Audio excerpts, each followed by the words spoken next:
जय श्री राधे। पूज्य श्री सद्गुरुदेव भगवान के चरणों में प्रणाम। आज पूज्य श्री भाई जी कहते हैं, भगवान हमारे अत्यंत निकट हैं, सदा अति निकट ही रहते हैं, दिन रात रहते हैं। उनका विछोह वियोग कभी होता ही नहीं। हमारा शरीर नहीं रहता तब भी वे तो रहते ही हैं। नरक में भी हमारे साथ रहते हैं, वैकुंठ में भी रहते हैं। वे कभी साथ छोड़ देंगे ऐसी तो कल्पना ही नहीं करनी चाहिए। बस उन्हें सदा चलते फिरते, खाते पीते, सोते जागते अपने पास समझना चाहिए। समझना ही नहीं चाहिए, अनुभव करना चाहिए। जब वे साथ हैं, नित्य अपने पास हैं, तब यह विश्वास हो जाने पर उनके होने का अनुभव भी होने लगता है।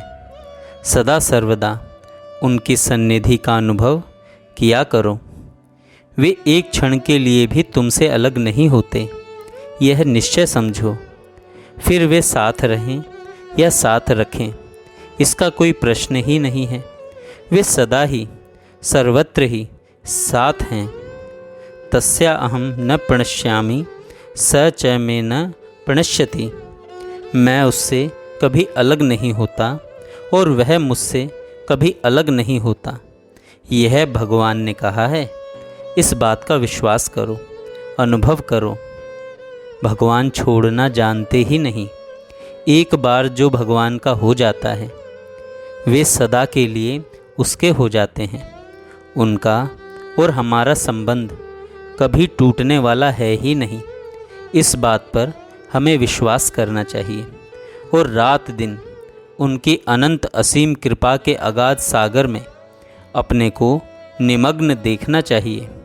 ऊपर नीचे, दिन में रात में, जीवन में मृत्यु में, सुख में दुख में, मधुर में भयानक में, सदा सर्वत्र उनकी अशेष कृपामयी कृपा ही फैल रही है। जासु कृपा नहीं कृपा अगाहती। भगवान मेरे हैं और मैं भगवान का हूँ। मन में यह निश्चय कर लेना चाहिए, भगवान मेरे हैं और मैं भगवान का हूँ। जब तक शरीर में अहमता और शरीर से संबंधित प्राणी पदार्थ में ममता रहती है, तब तक साधना आगे नहीं बढ़ती है। दिन रात प्राणी पदार्थों में राग द्वेष बना रहता है।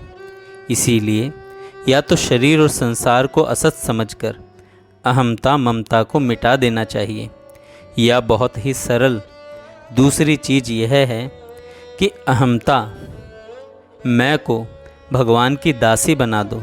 अर्थात मैं न शरीर हूँ, न पुरुष, न स्त्री, और न और कुछ हूँ, न और किसी का हूँ। मैं तो एकमात्र प्रभु का दास हूँ। सारी ममता को, सारे मेरेपन को भगवान से जोड़ दो। अर्थात कोई प्राणी पदार्थ मेरा नहीं है, एकमात्र भगवान मेरे हैं। भगवान के श्री चरण ही मेरे हैं, मैं उनका हूँ और वे मेरे हैं। बस फिर अपने आप ही सारी अशांति, सारे दुख दोष दूर हो जाएंगे। उनका अनंत सुखमय स्मरण तुम्हारा जीवन बन जाएगा। इसमें पहले विश्वास करना होगा कि मैं उनका ही हूँ और वे ही मेरे हैं। इसके बाद निश्चय होगा कि ऐसा ही है। फिर अनुभूति होगी, मैं उनका ही हूँ और वे ही मेरे हैं। स्मृति ही भगवत प्रेम है। वियोग में स्मृति निश्चित रहती है। स्मृति न रहे तो वियोग का अनुभव ही कैसे हो। प्रभु की स्मृति कैसे भी हो, प्रेमी के लिए तो वह सर्वथा आनंददायिनी ही होनी चाहिए। प्रेमी तो उस संयोग सुख को भी त्याज्य समझता है जो स्मृति के मधुर सुख को मिटाने वाला है। अतएव प्रत्येक वियोग की स्थिति में सुख ही होना चाहिए। यह स्मृति ही भगवत प्रेम है। नारद जी ने कहा है कि तद विस्मरणे परम व्याकुलता। विस्मृति में परम व्याकुलता होनी चाहिए। वह चाहे संयोग में हो और प्रभु की स्मृति में ही परम आनंद होना चाहिए, फिर चाहे चिर वियोग में ही हो। यही हेतु है प्रभु प्रेमी वियोग से नहीं घबराता। प्रभु प्रेमी वियोग से नहीं घबराता। मेरे भगवान और तुम्हारे भगवान दो नहीं हैं। भाई जी कह रहे हैं कि मेरे भगवान और तुम्हारे भगवान दो नहीं हैं, वे एक ही सबके हैं और सभी की प्रार्थना सुनते हैं, किसी की उपेक्षा नहीं करते।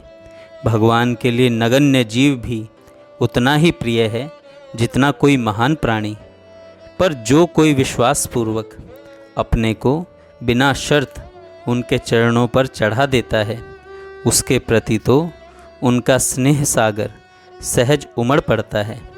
फिर वे उसको सर्वथा अपनाकर अपना बना लेते हैं और उसके अपने बन जाते हैं, तथा उसके द्वारा ही वे सब कुछ करते कराते हैं। वह तो केवल लोगों के देखने में करने वाला दिखता है। तुम भगवान से प्रार्थना किया करो मन ही मन, अपनी मूक भाषा में। वे अंतर्यामी अंतर की भाषा को बहुत जल्दी समझ जाते हैं। जय श्री राधे।